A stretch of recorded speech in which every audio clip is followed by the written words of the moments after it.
1 BHK, एक 2 BHK, एक में मैं रहूंगी और एक में जिम करूंगी। ओके जानो? घर दही सोना के सेट चाहिए, पटना में दूध वो फलहट चाहिए। अरे एक करे जा, तू जितना खर्चा करेबू हम उतना खर्चा करब। ओकरा खातिर हम भागल ना हई। आ जदी हमरा के छोड़ के गइलू तो बुझ लीह हम संतोष पागल नहीं। बना बुझे ज्यादा तू चिराई उड़न बाज हो तो बुझ ली हम हई रंगा बाज हो।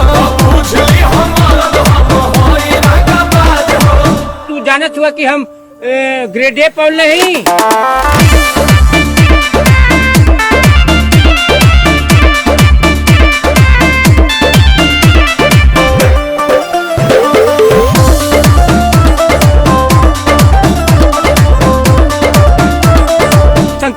संतोष पागल नहीं। पहला बच्चों हीरो जाना के खर्चा जितना हमसे करही बेरे, तोरा से बेसी हम ले ले बानी सीछा, पीछा छोड़ा नहीं पई बेरे।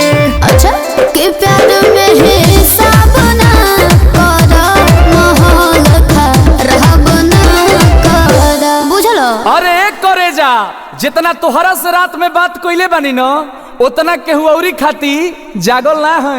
लेकिन जदी तू हमार दिल तुरलू तो बुझ लीह हम संतोष पागल नहीं।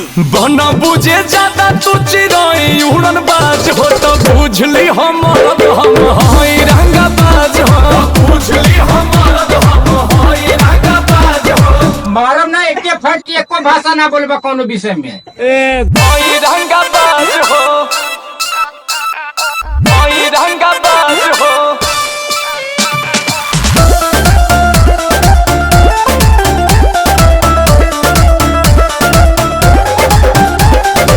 सब लेके प्यारी गदारी जे करबू, अंकुश के देखबू बहादुर हो।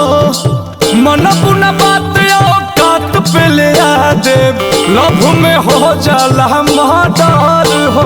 मारम ना एक फट में लगवा लो फेंका। किलारू झूठे इंग्लिश पढ़बा हो, कहीं के कुछ ना खड़बा हो, हवा बनाओ तारो। अरे एक करे जा, हम बरसी ना खाली गरजे वाला बादल ना होई। आ जदी हमरा के छोड़ के गइलू तो बुझ लीह हम संतोष पागल नहीं। बना बुझे ज्यादा तू चिराई उड़न बाज हो तो बुझ ली हम हई रंगा बाज हो। बुझ ली हम हई रंगा बाज हो। तू जानत हुआ कि हम ग्रेड ए पढ़ नहीं, पोल नियर खड़ा हो जेबे।